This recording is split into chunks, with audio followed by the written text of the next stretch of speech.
G'day and welcome to the AOS Coach sneak peek into the first season of 2022 Generals Handbook.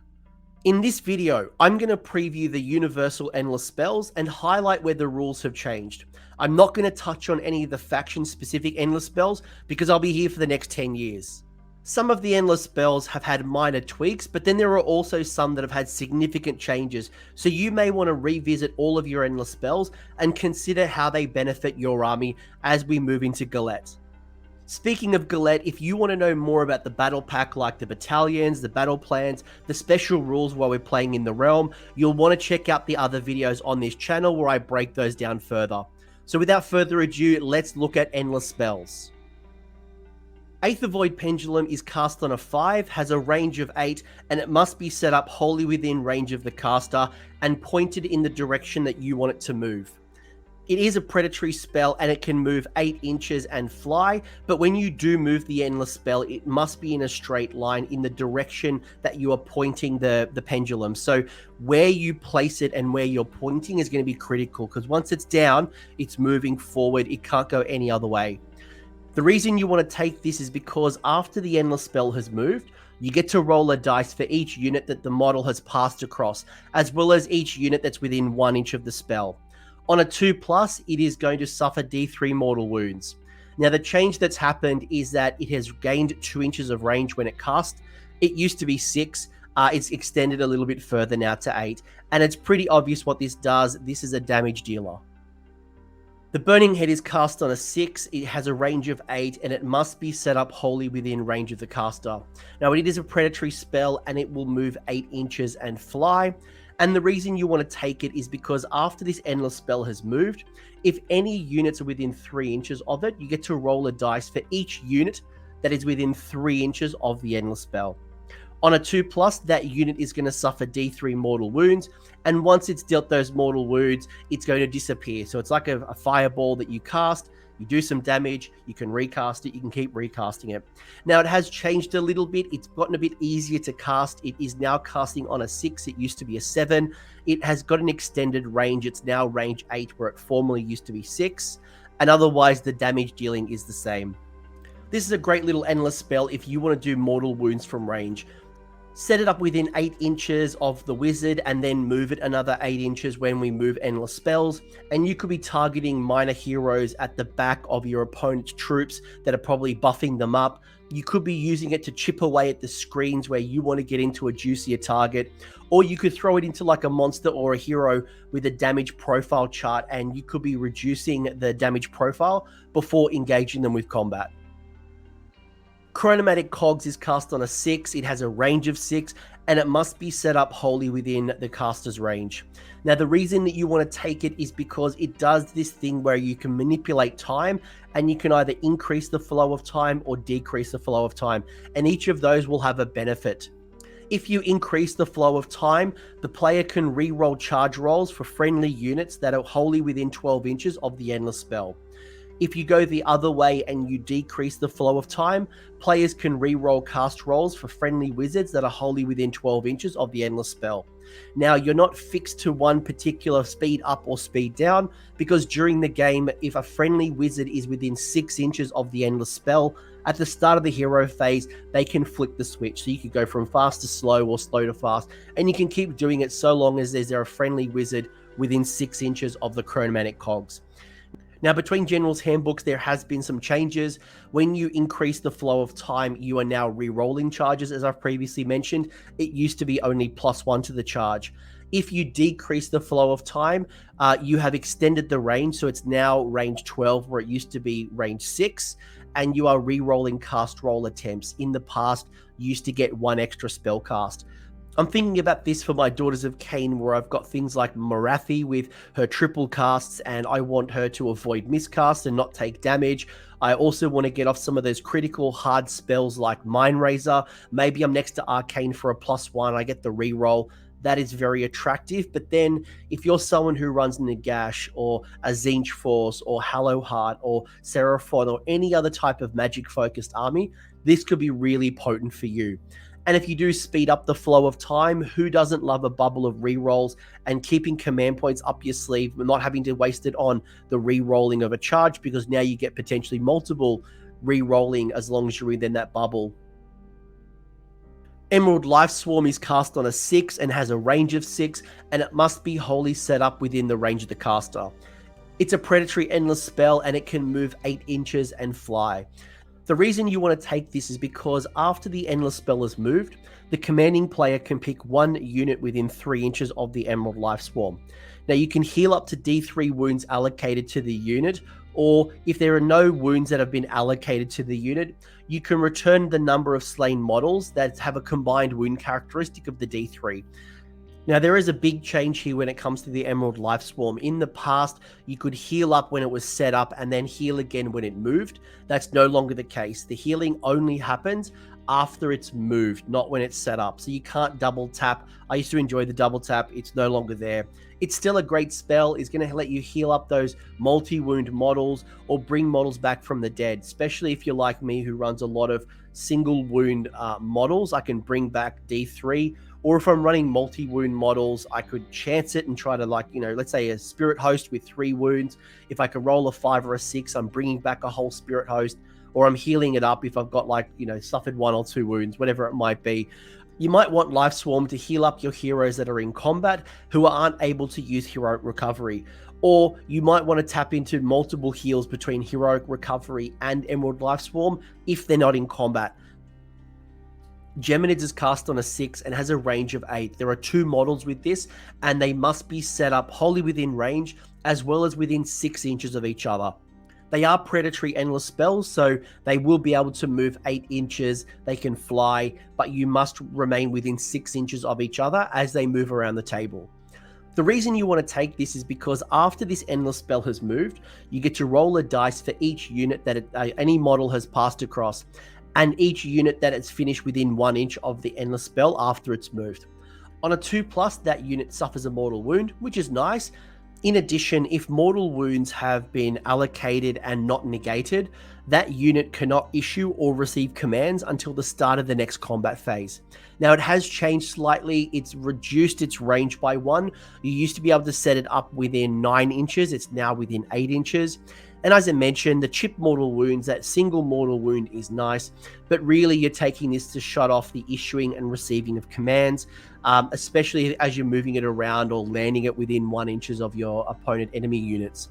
Now, this could be a really nice defensive play for the bounty hunters that are probably going to be coming at you for their +1 damage. So you could be blocking them up, denying pile-ins, but also shutting down them issuing or receiving commands. The Horrorghast is cast on a 5, it has a range of 12, and it must be set up wholly within range of the caster. It is a predatory endless spell, and it can move 8 inches a turn and fly. The reason you're taking this is because units within 12 inches of the endless spell cannot receive commands in the battle shock phase, and in addition, if the unit fails a battle shock test and it's within 12 inches of the endless spell, you get to add D3 to the number of models that flee. What's changed though is it's become easier to cast. It used to be on a 6, it's now on a 5. Shutting off Inspiring Presence in a very likely troop-heavy meta is going to put the fear into your opponents. Then you can also add an extra D3 models to flee. That'll really punish any of those armies that are running multi-wound troops, because imagine like a wound 3, wound 4, wound 2, you add an extra D3 to the flee, ouch, that's going to hurt. You might want to look for ways to further punish your opponent with bravery debuffs. Flesh-Eater Courts has like the Grim Garland, for example, that causes a -2 bravery penalty while they're within 6 inches of the bearer. You might even look for Sinister Terrain to create a -1 to the bravery, then add, obviously, no Inspiring Presence, then add the D3 extra models that flee. You'll really punish them.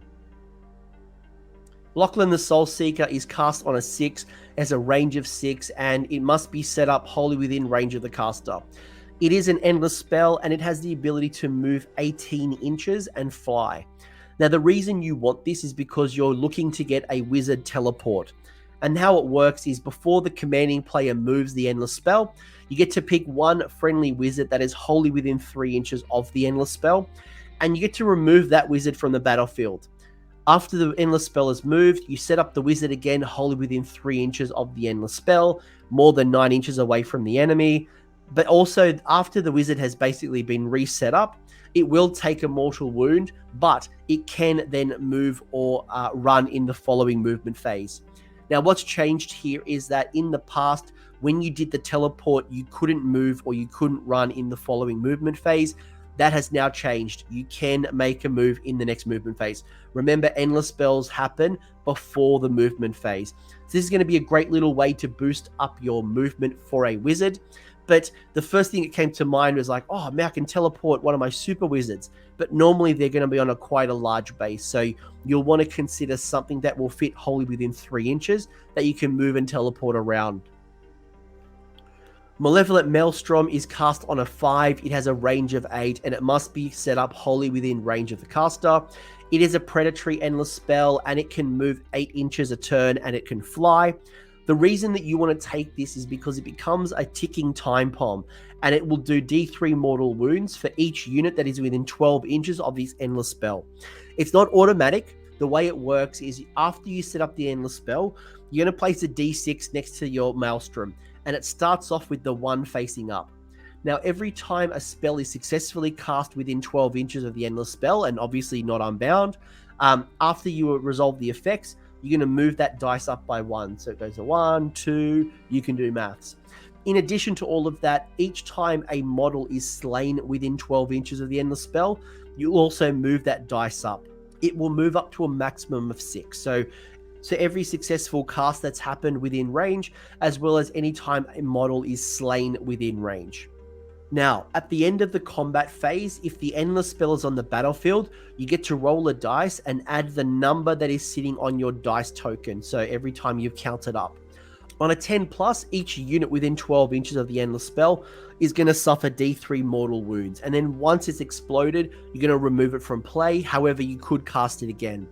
What has changed though is that it has gained +2 on the range, so now when you cast it up, you can cast it up within 8 inches as opposed to what used to be 6. Maelstrom could be a really nice deterrent for you wherever you drop it on the board. Perhaps you want to protect an objective and have this little ticking time bomb. So if your opponent gets within range and a whole bunch of models are slain, you roll that dice and you could do a whole bunch of damage. Or it could potentially force your opponent just to use one of their spell casts to unbind it instead. Prismatic Palisade is cast on a 5, it has a range of 8, and it must be set up wholly within range of the caster.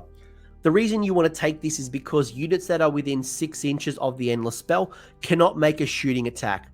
Now, you get to add 3 inches to the range of the ability at the start of each battle round after the turn it's been summoned. So it continues to pulse and grow over time. Now, what's changed here is that it has gained 2 inches to the range that you can cast it on. So you now set it up within 8 inches. It used to be 6. The Blinding Light ability has been rewritten for the better, in my opinion. With a large base, you might want to block up the board and maybe even deny your opponent from charging in if you pop up the endless spell right in front of your infantry, and it's going to deny them from getting in within half an inch of your troops. You may not have a shooting attack, so you potentially don't care about it stopping you from shooting. I'm not really sold on the Blinding Light ability because the shooters that I want to stop shooting are the ones that are quite far away. My Lumineth, my Daughters, my Cruel Boys, anything with quite long range shooting. And for me to get my wizard up, a mobile wizard's going to have to get really close to drop it where it needs to be. So for me, risk versus reward, I'd rather use that large base to block up the board and deny charges and maybe in zone off objectives rather than purely going in for Blinding Light. Purple Sun of Shyish is cast on an 8, it has a range of 8, and it must be set up wholly within range of the caster. It is a predatory endless spell, and it can move 8 inches a turn, and it can fly. The reason you want to take Purple Sun is that you get to subtract 1 from save rolls for attacks that target units within 6 inches of the endless spell. So imagine you're getting an extra point of rend here. In addition, you get to roll a dice for each unit within 3 inches of this endless spell after the endless spell is moved. On a roll of a 1, one model is slain.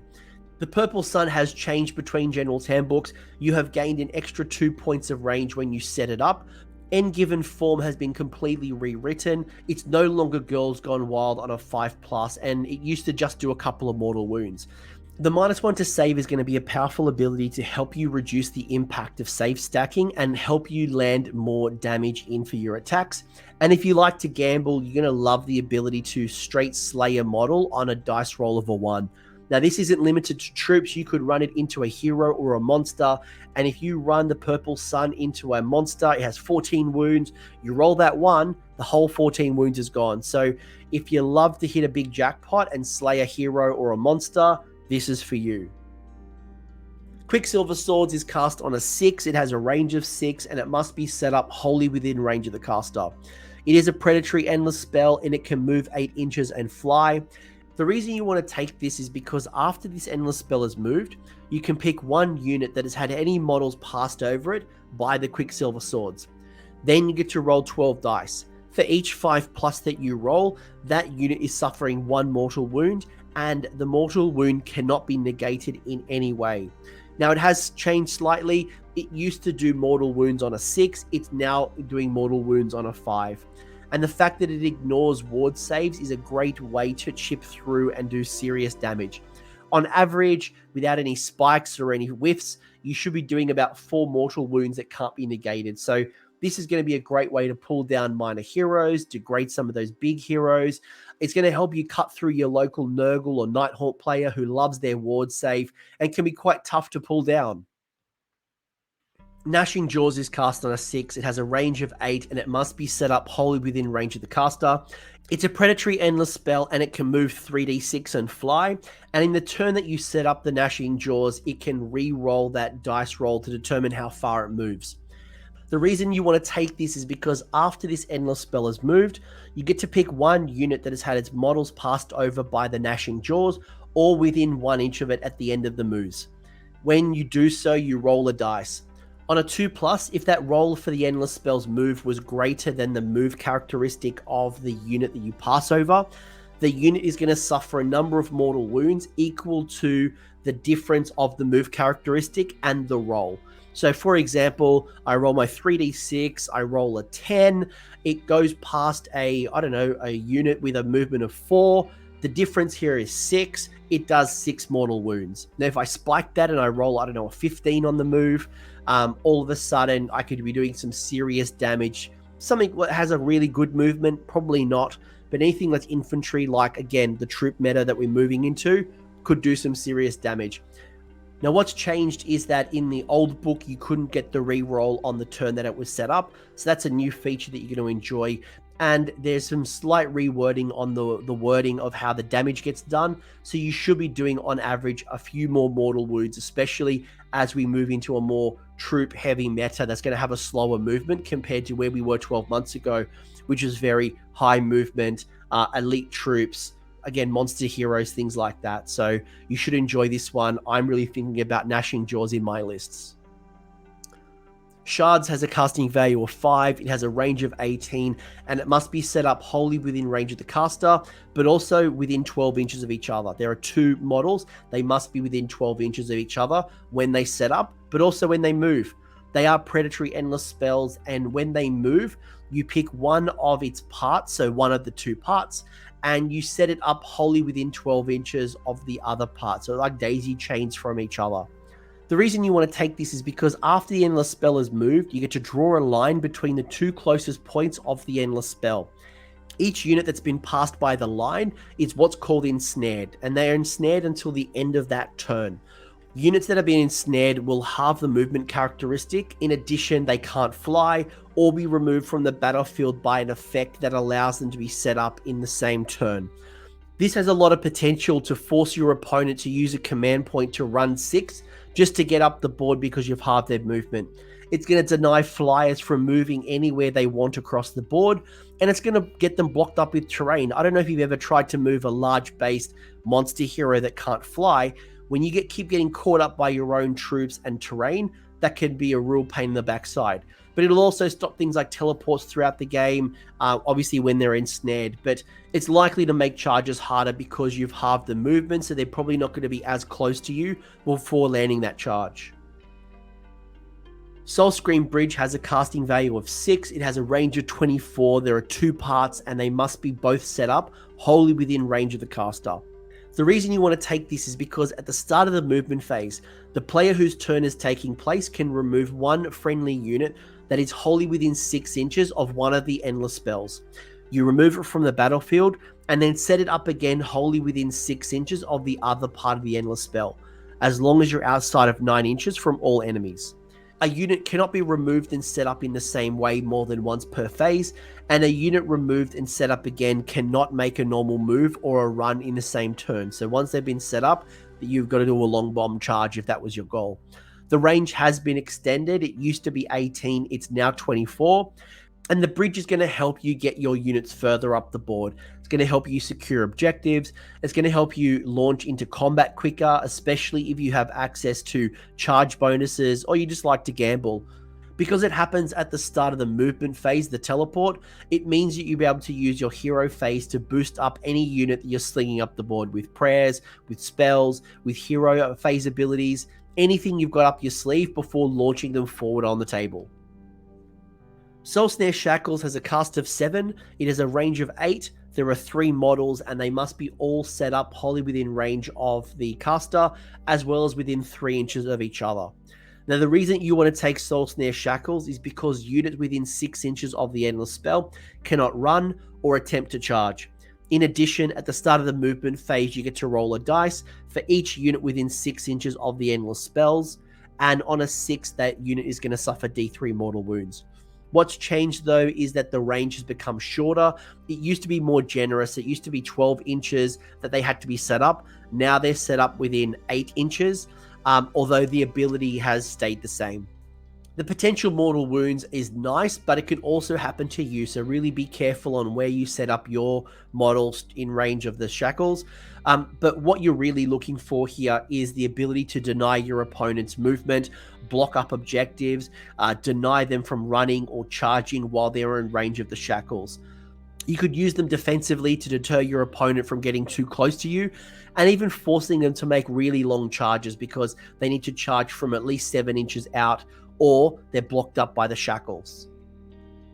Suffocating Gravetide is cast on a 6, it has a range of 8, and it must be set up wholly within range of the caster. It's a predatory endless spell, and it can move 8 inches and fly. The reason you want to take it is because after this endless spell is moved, for each unit that's had a model passed across it with the Gravetide, you get to roll a dice equal to the number of models in that unit. On a roll of a 6, they're going to suffer 1 mortal wound. The only thing that's changed here is it's gained +2 on its range when it's set up. The reason I like this is because we are likely to see unit sizes growing in size, so there's going to be a much better chance for me to be dealing mortal wounds. Especially if some jerkwad puts 60 models of zombies on an objective, I can roll that Gravetide, that gives me 60 dice to roll, and on a 6 I'm going to do a mortal wound. So I should be doing around 10 mortal wounds to that unit before I get into combat and do my other things. It's also going to be a mobile wall, so you can use it to zone off and block up the board. Again, deny charges. There's a whole bunch of other things you could possibly do, as well as the mortal wounds that it deals. Finally, the Umbral Spellportal is cast on a 5. It has a range of 18 inches, and both parts must be set up wholly within the range of the caster. The reason you want to take this is because once per turn, if a wizard successfully casts a spell within 1 inch of the endless spell, the range, visibility, and the effects can be drawn from the Umbral Spellportal as opposed to the caster.